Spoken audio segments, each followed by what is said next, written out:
identified and targeting tax credits for consumers and businesses that save money on energy bills, creates jobs, makes homes and buildings more efficient, utilizes clean energy sources, and lowers greenhouse gas emissions that contribute to climate change and global warming. We are here today to talk about direct pay. I know that's what people are interested in.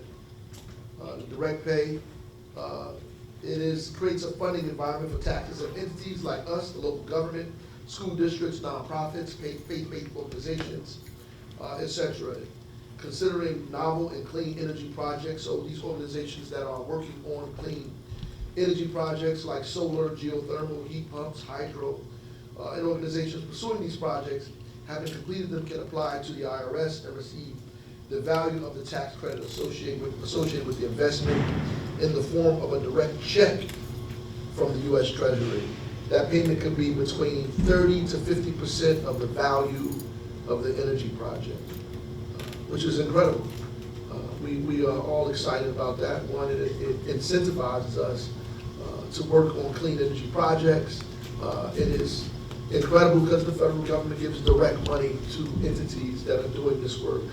We saw with ARPA how well that worked in municipalities around the country, how direct payment to cities got that money spent and created incredible projects across the country. I'm excited about what we want to do in Newark and about what all the partner organizations are going to do at the same time. I want to thank the United States Treasury and also thank the Biden-Harris administration for putting this together. This is incredible, and once again, they've done right by the people of this country, so thank you.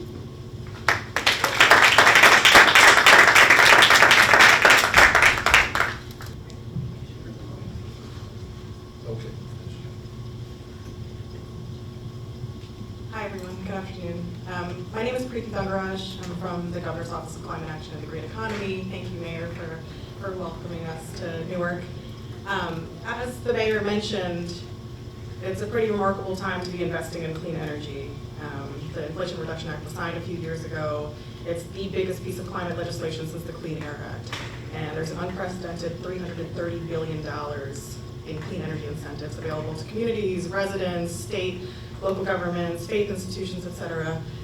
One of the newest and most unique provisions of the Inflation Reduction Act is direct pay. So we're going to hear a lot more from our experts on what direct pay is and how nonprofits, local governments, and other folks can really leverage that money. Let me click through here. I'm going to kick off by saying anything in this presentation is not tax advice. There's a couple of resources that the Governor's Office and the state is able to provide on direct pay. So I do want to reference this tool that we're coming out with, which is essentially a calculator that will help you understand how much you can recover on your clean energy projects, whether it's solar on schools or solar on churches or new electric vehicles in your fleet. So some pretty exciting stuff, and you'll be able to see an actual quote for the amount you'll recover from that. So that's pending publication, but we will make sure to share the link with everyone. I also wanted to offer my contact information.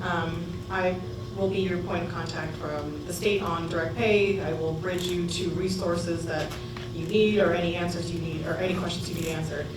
One of those resources is the remarkable experts from the Biden-Harris administration, from the U.S. Department of Treasury and the U.S. Department of Energy. So without further ado, I want to welcome David Eichenthal from the U.S. Department of Treasury to talk about direct pay.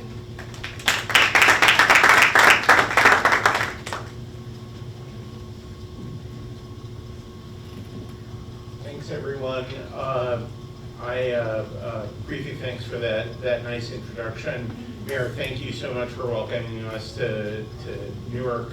I'm going to start my presentation, and how bad will it be if I move from the podium? Does that really mess up the recording? No. Okay. So I'm going to, just in the interest of actually being able to see, there we go.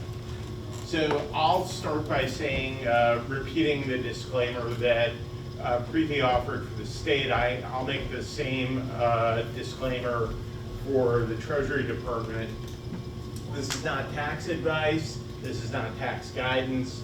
This is really designed to provide an overview of the 60 different pieces of guidance that Treasury and the IRS have put out there around the Inflation Reduction Act. It's good news that this isn't tax advice. I'm not a tax lawyer. I'm not an accountant. My background is actually in local government. I was a city finance officer for many years and worked with cities around the country. And Mayor, to your point, this really is, I think, what has come to be part of this notion of problem-solving federalism, right? Where the federal government provides resources, provides a fair amount of discretion to local governments, and I think I've heard lots of mayors say local governments get stuff done. And this is really a mechanism for doing that. So I think as Preeti said, this is the largest investment in clean energy in U.S. history. I've heard some people, I was on a webinar with Senator Markey from Massachusetts last week, where he said it's the largest investment in clean energy anywhere ever. That's probably right as well. And the reason that I'm here, right, the reason that I'm here from the Treasury Department to talk to you about this is because the bulk of that investment is really coming through the tax code, right? So there are absolutely grant programs that have been funded through the Inflation Reduction Act. Hopefully, I know the state has, hopefully the city of Newark has, other local government entities, other nonprofits, but most of these dollars are really coming through the tax code. And the Inflation Reduction Act has about 20 different tax provisions in it that are designed to incentivize this transition to clean energy for the private sector, for individual households, as the mayor talked about, individual consumers. And the really good news is it's working, right?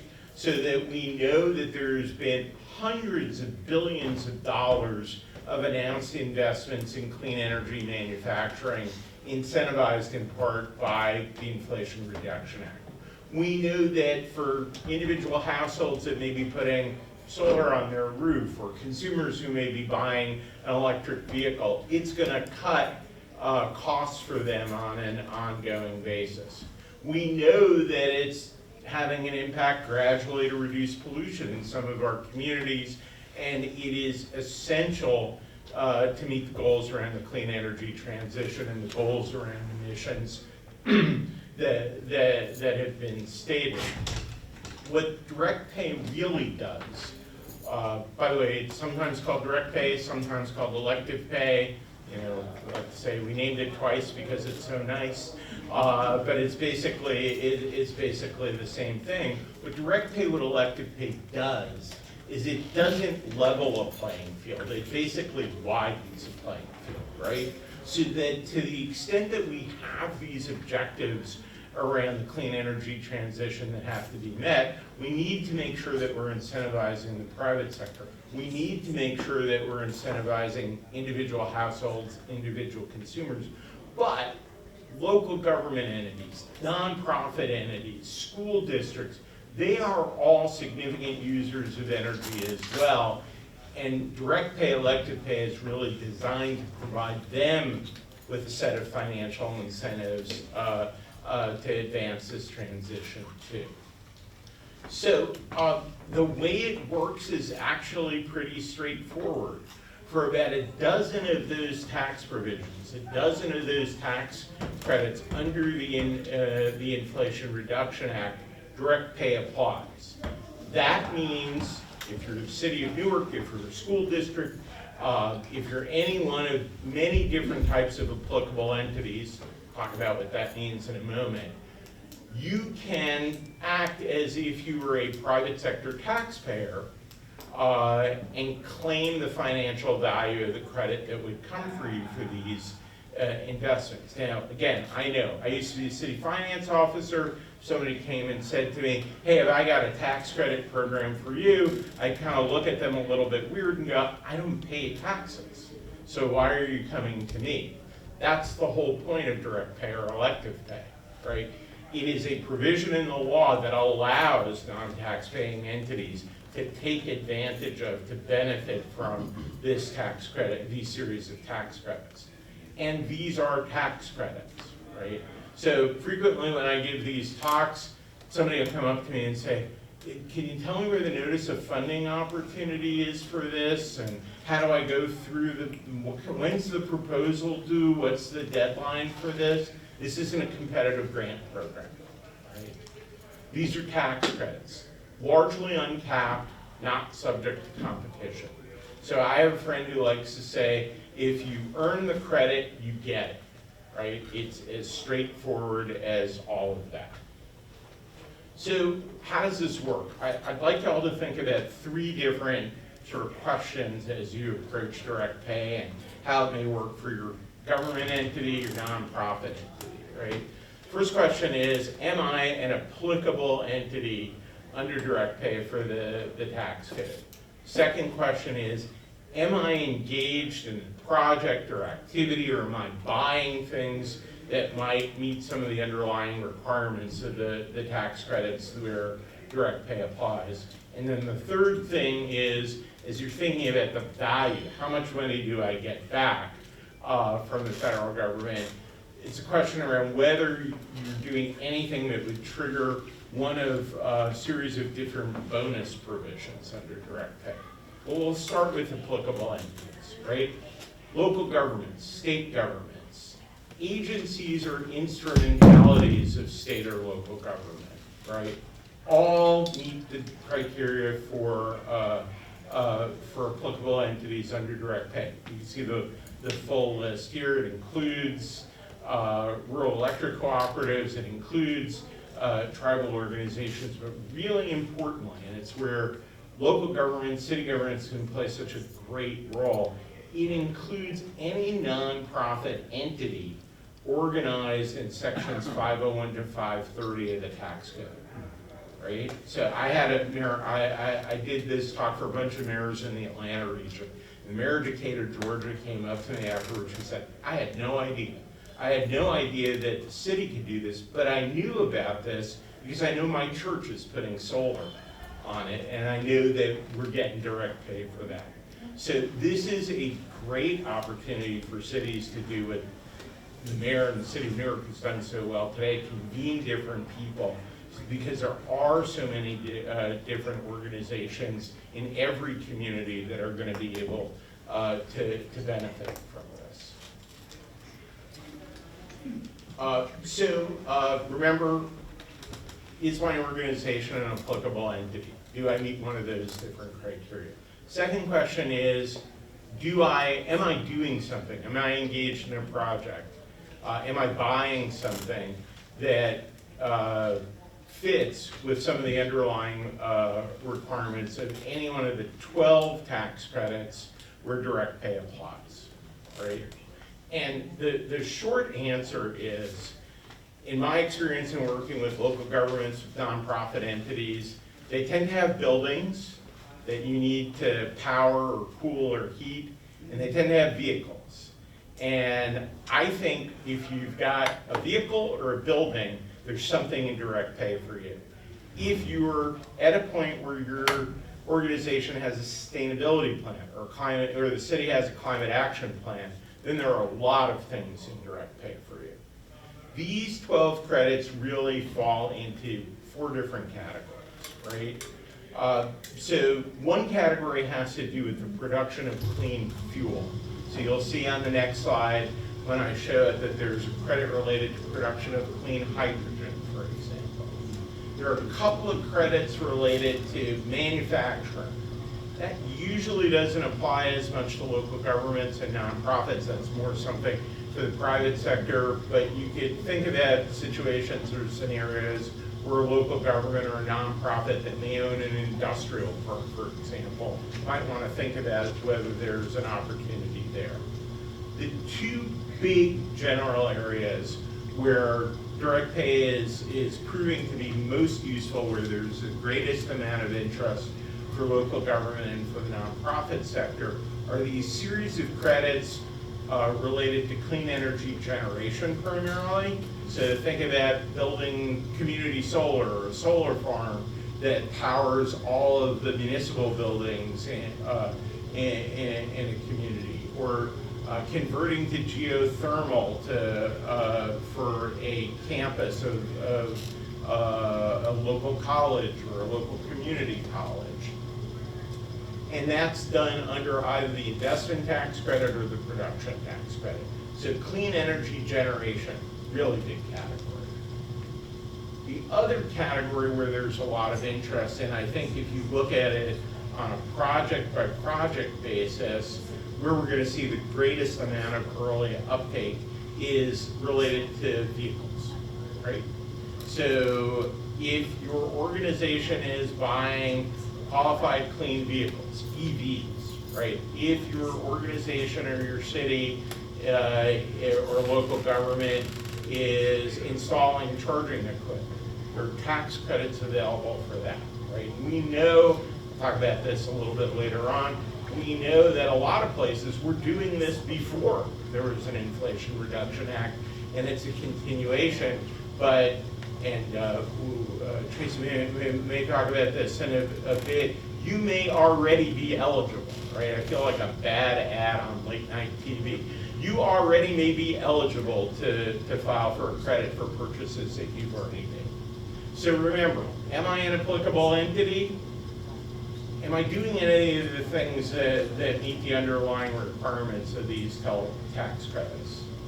Third thing to think about are the bonus provisions, right?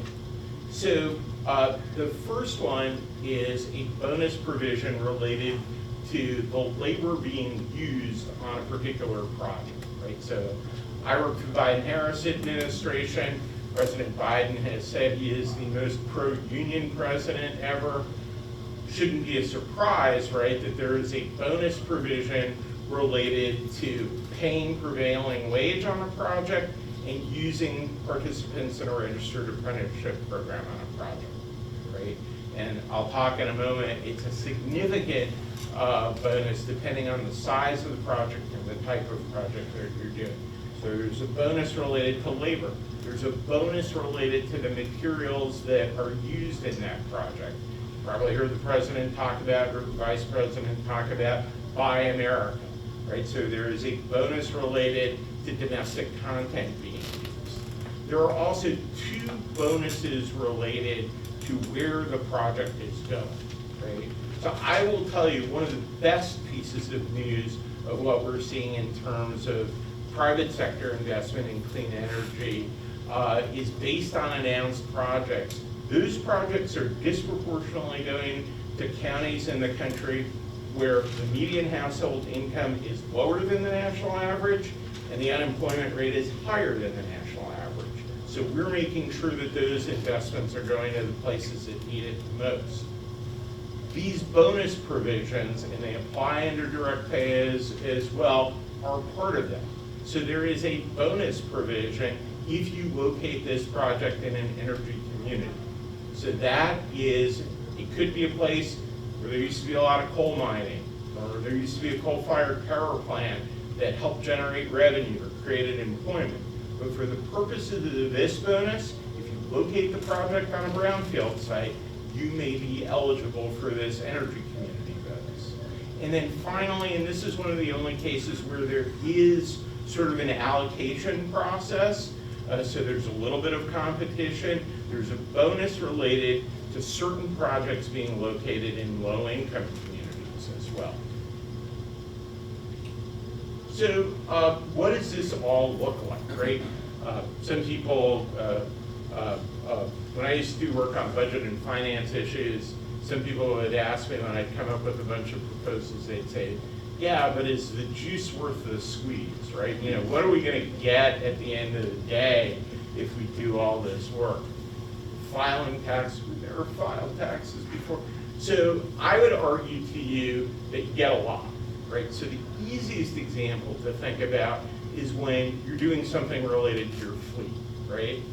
So if you are purchasing a qualified electric clean vehicle, right? A qualified clean vehicle, let's say you're buying a sedan for a building inspector, right? It's $7,500 per vehicle. And remember, it's $7,500 per vehicle. You want to buy one vehicle, it's $7,500. You want to buy two, it's $15,000. want to do this to replace your fleet over the 10-year window, you could do that. It's $7,500 per vehicle. If you're buying a heavier vehicle, heavier than 14,000 pounds, let's say school districts are buying electric school buses.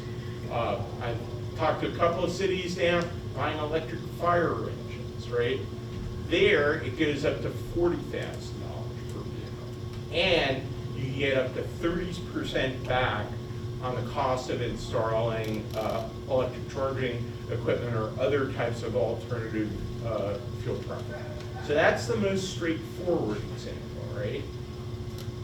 Think about a project though where you may be, Newark's a really big city. I don't know how you fuel your buildings, how you power your buildings, how you heat them, how you cool them. Well, let's say you did a solar farm that produced a megawatt of electricity, or say it's a little bit more than a megawatt, and keeping the numbers simple, let's say it costs you $1 million to do that, right?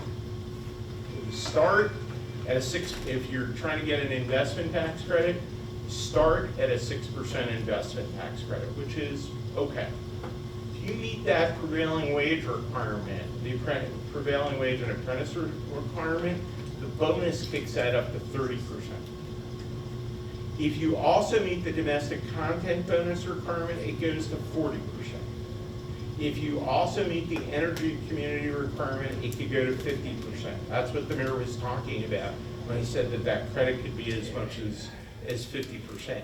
On top of that, this is subject to allocation, right? You could get another 10% or 20% if you meet that low-income community bonus requirement as well.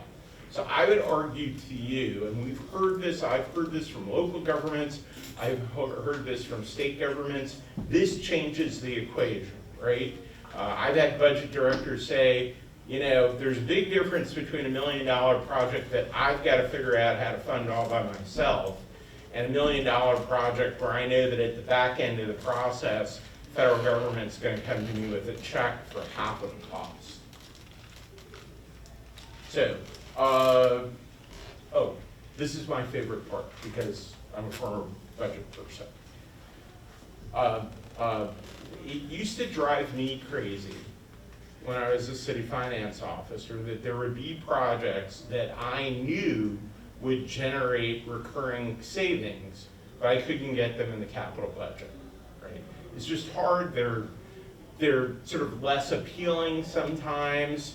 It's a really hard thing to do when a council and mayor are trying to figure out lots of things. It's hard to lift up these projects, right? That's exactly what these types of investments are, right? We know from our colleagues at the Energy Department that fleet electrification is going to save you money, right?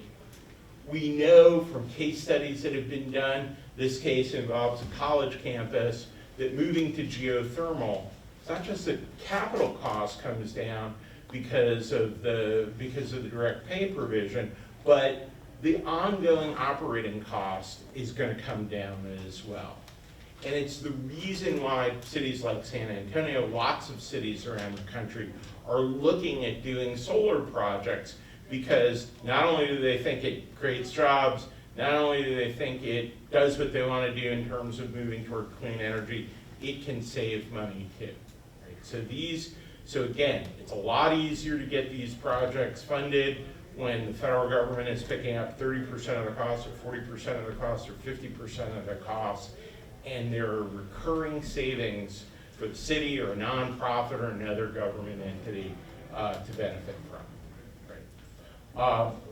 Try and wrap this up pretty quickly.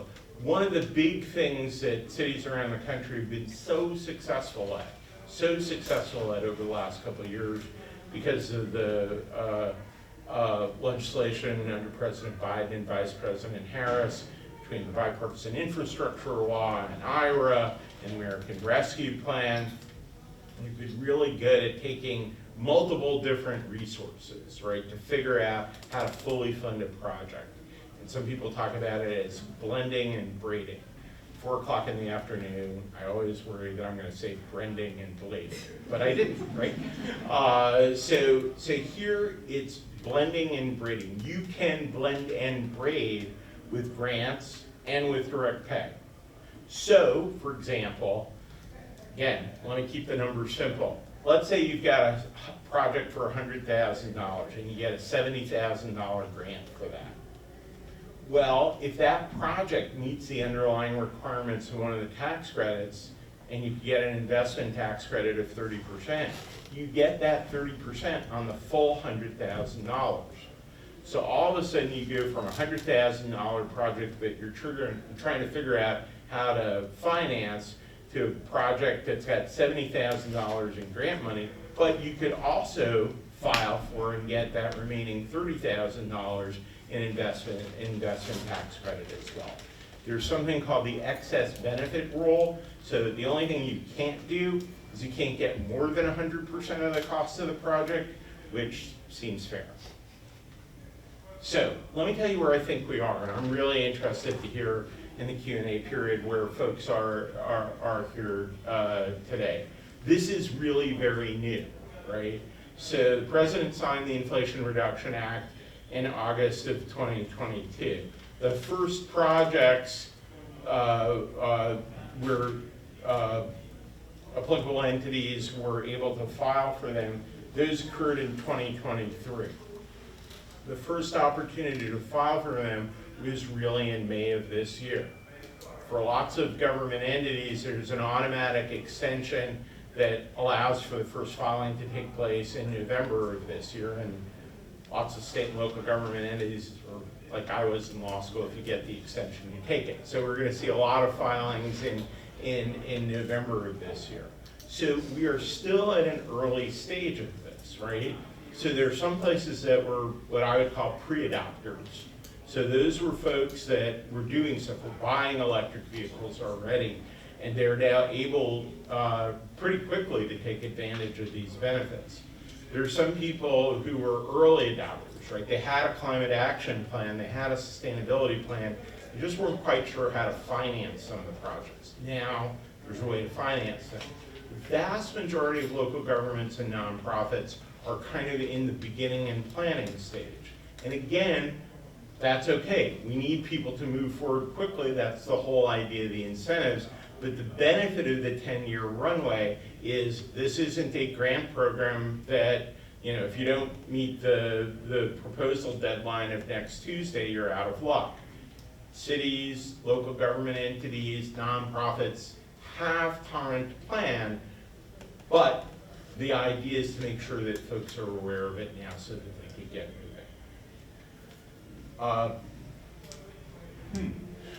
There are a bunch of resources that are available. I can't quite see them from here, but they're in the PowerPoint that I think we'll be sharing with everybody. There are lots of pieces of information on the Treasury site, the IRS.gov website, the White House website.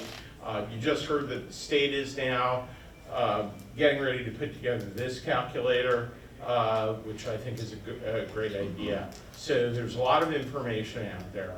I want to turn this over to my colleague Teresa Lawrence from the Department of Energy, because one of the things that, in addition to not providing tax advice, the Department of the Treasury doesn't provide technical assistance, but the good news is that the Department of Energy does. So Teresa,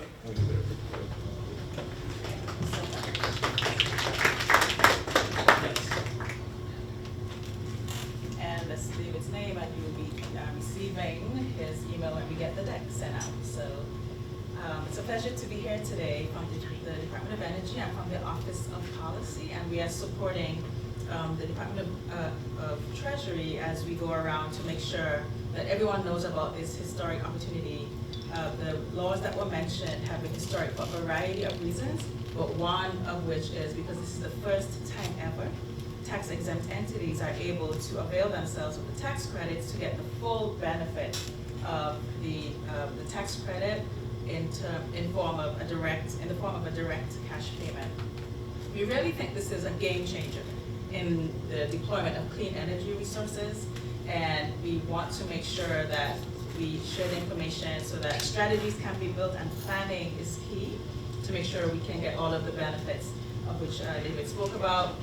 The benefits not just with lowering the operational costs, getting the full value of the tax credit, and the typical one that we get a lot of incoming questions on are about the investment tax credit, which is the typical 30% that you get back. This time it's in the form of cash. Before it was only available to commercial tax-paying entities, but now it's available to states, governments, territories, tribal governments, nonprofits.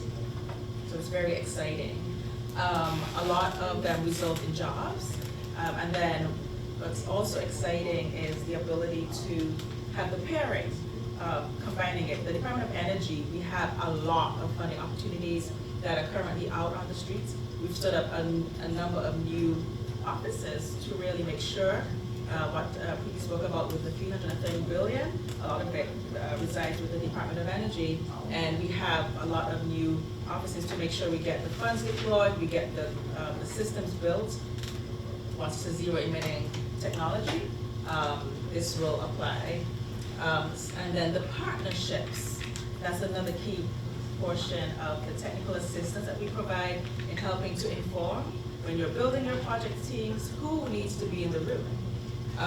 From the local government, the departments like the Public Works or the General Services, working with the State Energy Office, through which a lot of the funding flows, as well as working through bringing the partners, the unions and the different folks that would have the actual construction entities, to make sure everyone is there, everyone's voices can be heard, so that everyone can be a part of the clean energy transition. And then the technology, the tools, the training. So that's where we just want to highlight a snapshot of the TA opportunities that are flowing through the Department of Energy.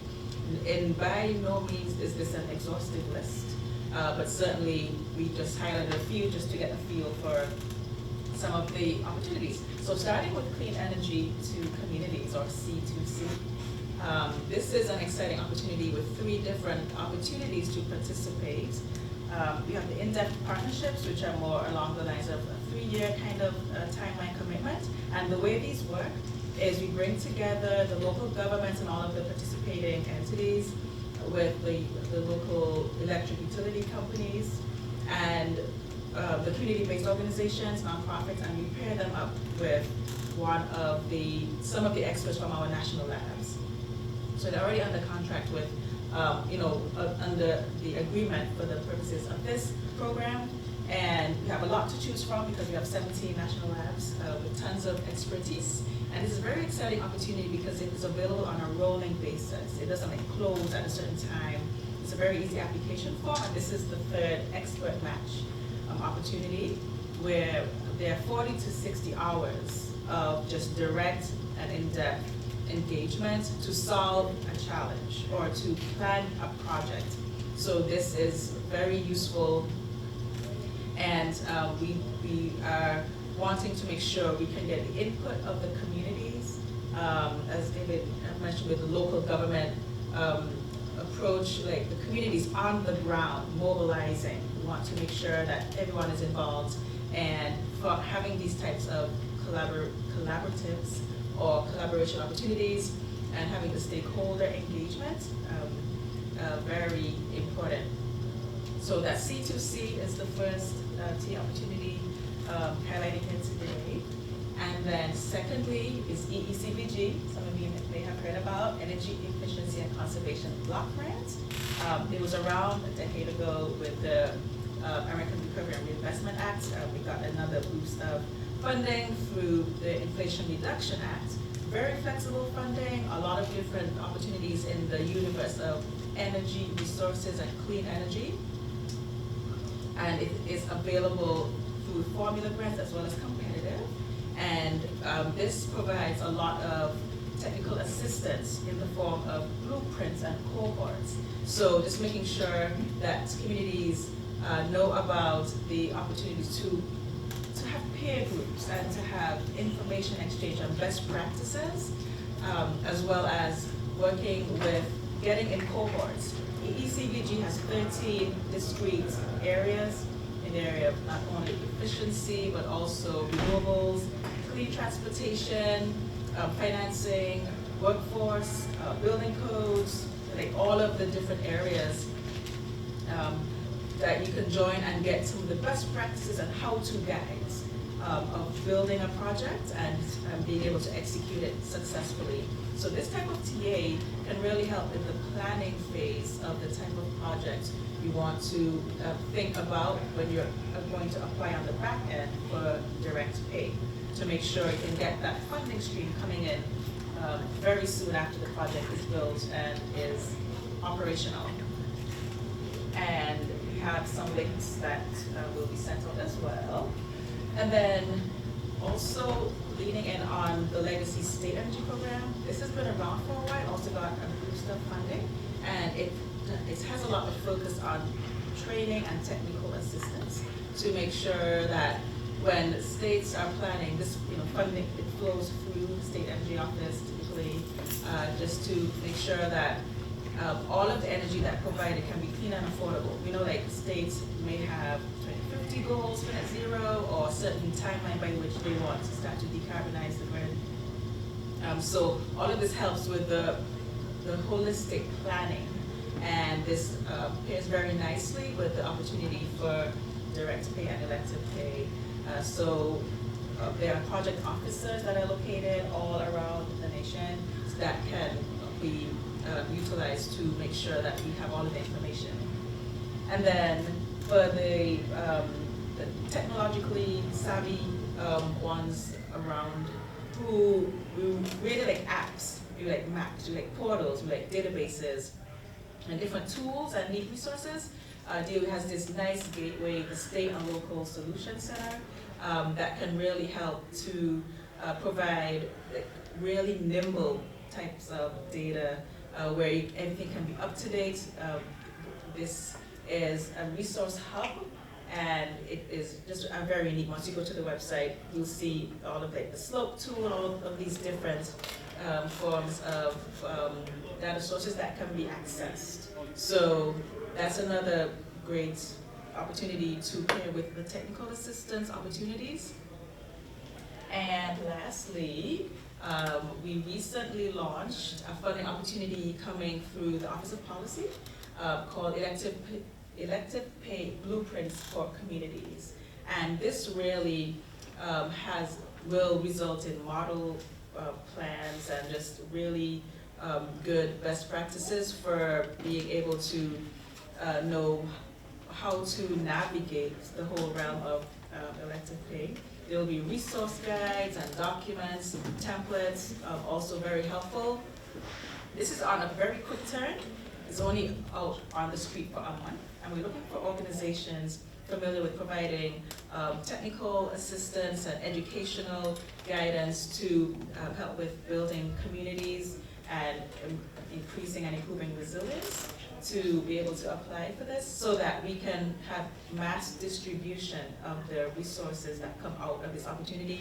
So once this opportunity closes within the next week or so, we will be able to get to work in earnest and have these resources out on the streets as we continue with the planning in short order. So we're very excited about this, and we look forward to being able to provide best practices on just the financing, the getting all of your documents ready, determining the tax year, other things like what resources to lean on for the prevailing wage and apprenticeship opportunities, because there are rules surrounding like making sure you can have that fivefold increase that David spoke about in the base to get up to that 30% cash back.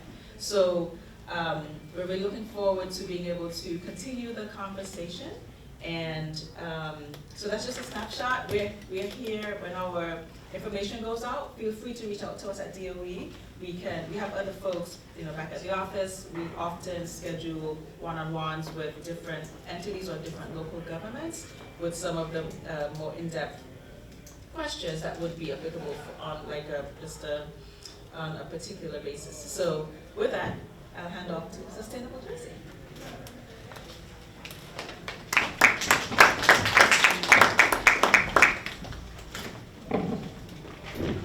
Hello, I just want to thank the City of Newark and the Department of Energy and all the other entities for inviting Sustainable Jersey to tag along today. It's been fun. We've been to a couple different cities.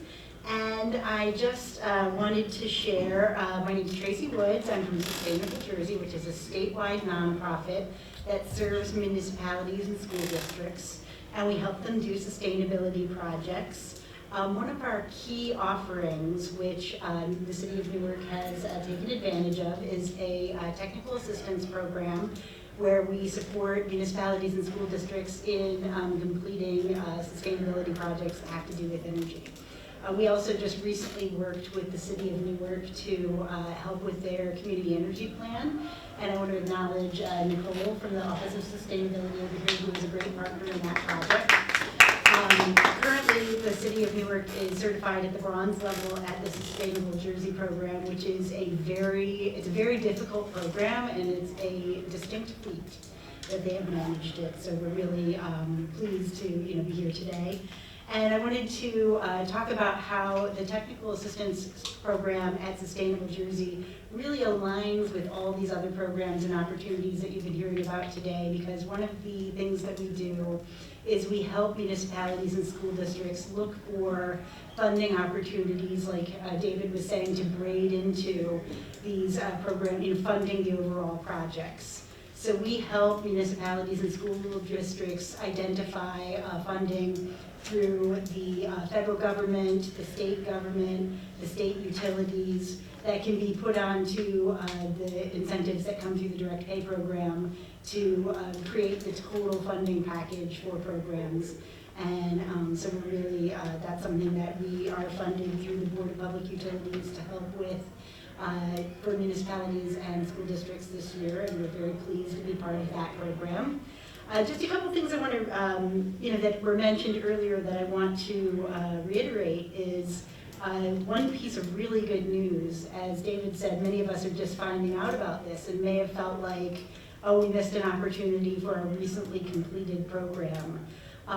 Municipalities and school districts that haven't previously filed with the IRS have an automatic extension to November 15th. So if you have completed projects, for projects completed in the year 2023. And so if you've completed projects in the year 2023, you can still, it's not too late to get the incentives for the, I'm sorry, the tax credit, I should say, for that year. And that's something that it takes a little while to do that. So you want to get started pretty quickly, getting registered with the program and everything. And so that's something that we can support as well, in addition to the technical assistance offering from the Department of Energy. I also wanted to reiterate that the fact that we're looking at tax incentives for these programs, in order to receive the full benefit of the direct pay program, the entity, either the school district or the other tax exempt entity that is applying for the program, has to be the owner of the project. Which means that we need to think, like traditionally, the rule of thumb for solar and other renewable energy projects in the public, local government space has been to work with a third party to, as the financer of the project. Like in solar, it would be a power purchase agreement. So when we're thinking about how projects will be constructed, to take advantage of the direct pay program, we'll have to think about it a little bit differently. And in this year's Sustainable Jersey, will be creating guidance to support the procurement of projects in a way that's beneficial to receiving the direct pay incentive. So we look forward to helping local governments in New Jersey out with that as well. And so just one thing to add is that there's a flyer that's right over there, and we have a direct pay list that we're creating so that when there's news from Sustainable Jersey around direct pay, you can be on the mailing list for that news and find out about different resources and guidance that's available as the term goes on. Thank you so much.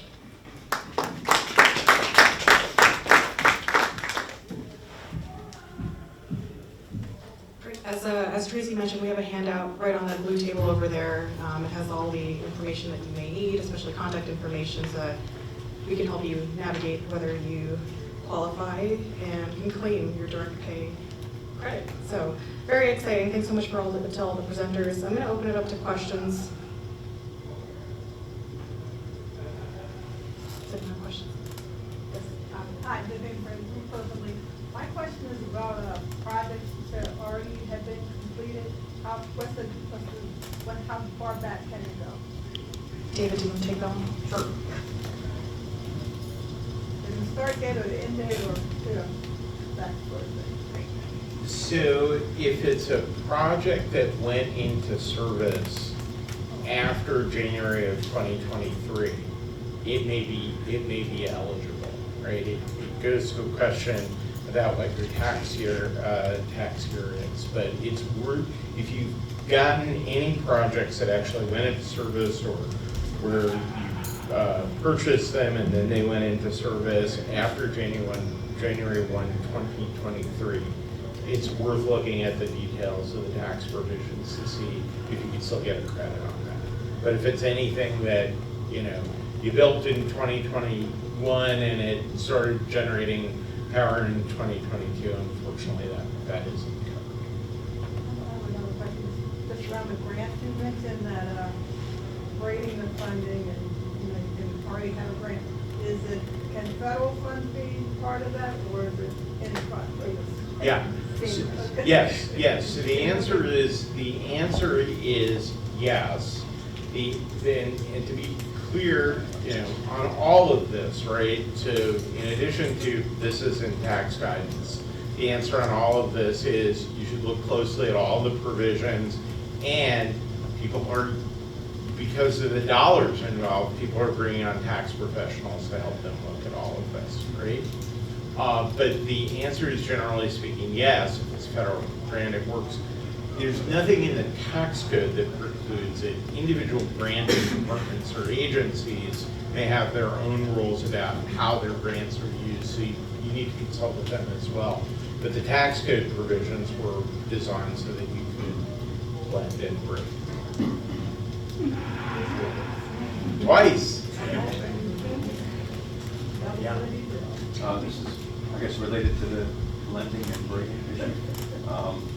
The city of Newark, Office of Sustainability, led by Nicole, is working on a EPA community change grant, working with a number of nonprofit groups, Ironbound, Living in the Community, La Casa. It sounds like some of the eligible activities for that might be related to this. Is that, am I right?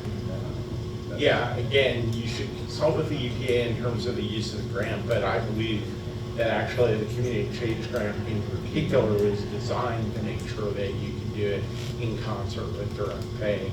I think that's true for solar. I know a number of different local governments have solar for all grants. Same thing here. Yeah. Well, first of all, thank you so much. This is fantastic. Really appreciate folks coming here to Newark and really explaining this to us in such great detail. And I think it's very exciting to hear about all the technical assistance resources that are available to cities and nonprofits that want to do this.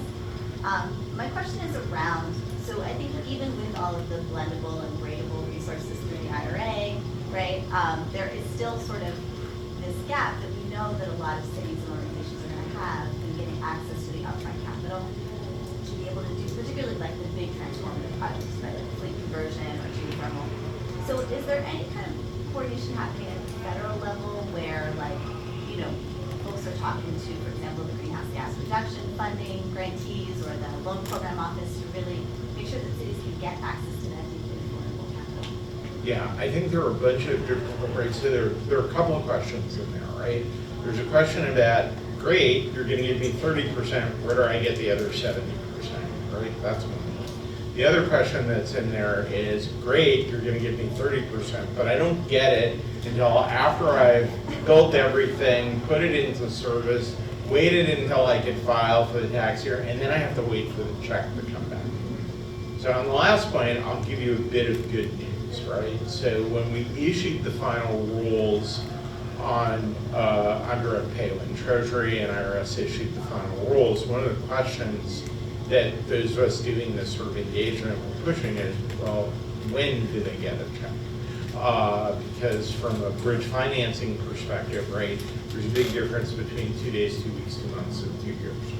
So if you look at the FAQs around direct pay, IRS came forward with an answer that said, look, we're not going to treat this any differently than we would treat any other tax credit payment, assuming everything is in order. We would expect it's within 45 days at the end of the filing period for the tax year that's being filed. So that helps a little bit, right? But yes, GGRF is definitely something that a lot of people are looking toward, both on the how do you close the gap and on the sort of bridge finance, whether you do bridge financing, right? Some cities, I will tell you, and every city is kind of doing its own thing here, sort of saying, look, we feel good enough about this so that we figured that there's a way to basically create a reserve and use it as kind of an internal revolving fund, right? So the best example of this is the city of Denver, which is the ultimate pre-adopter, right? So they passed a sales tax referendum in 2020 to fund clean energy projects. And what they've now sort of said is, oh, great, now we'll just circulate we'll use that as our upfront money and circulate it. I could go on ad nauseum about how cool I think what they've done as a budgeting mechanism is, but that's kind of the idea there.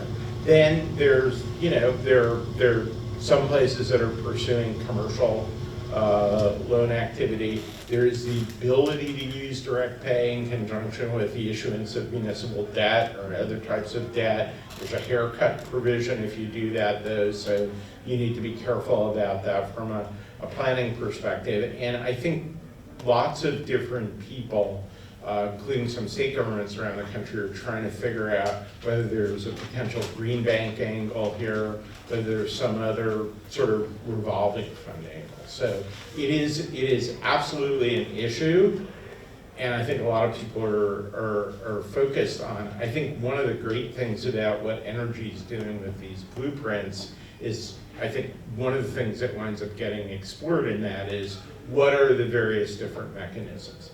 The one thing I'll say about GGRF, right, which is fantastic as a source for this, is my understanding is everybody's kind of in the negotiation stage right now about finalizing the agreements. So it doesn't provide, I don't know that there's anything that provides an instant answer, at least not that I'm aware of.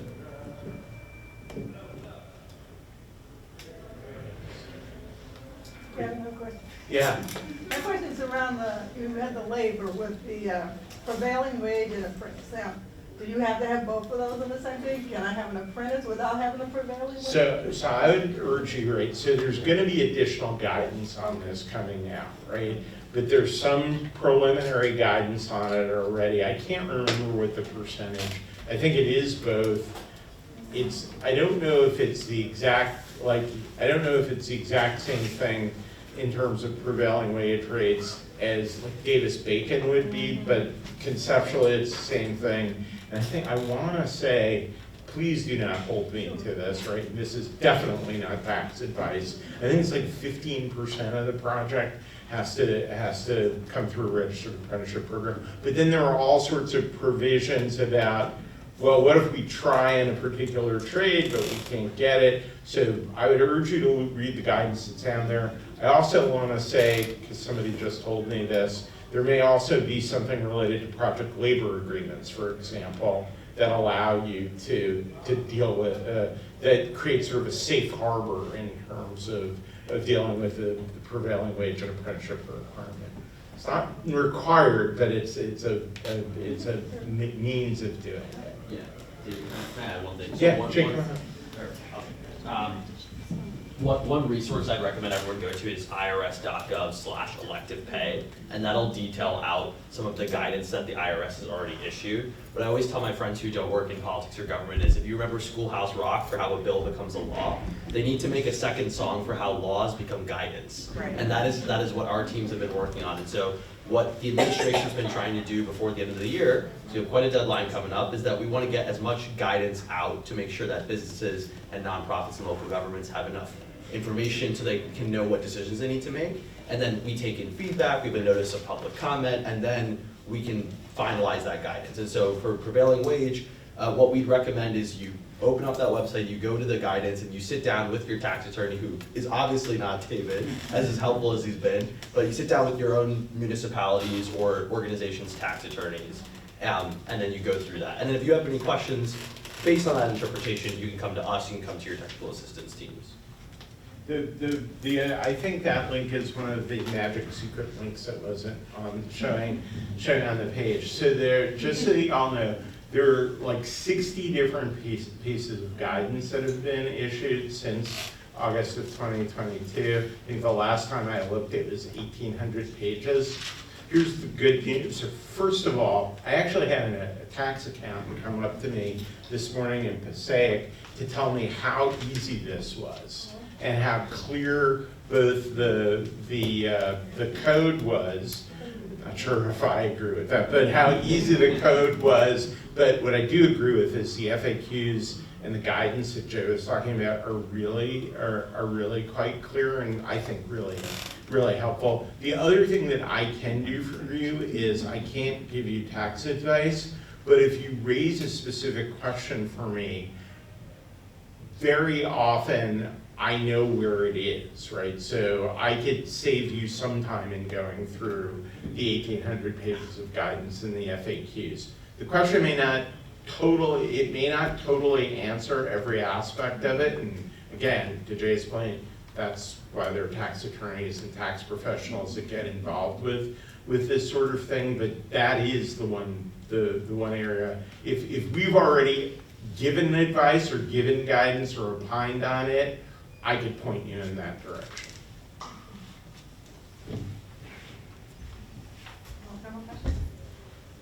Okay, thanks. Hi, my name is Gabrielle Thomas. I'm policy advisor to Mayor Baraka. I just want to thank the Biden-Harris administration as well as the governor's office for their continued support and for thinking of us on this Stop for the Road show.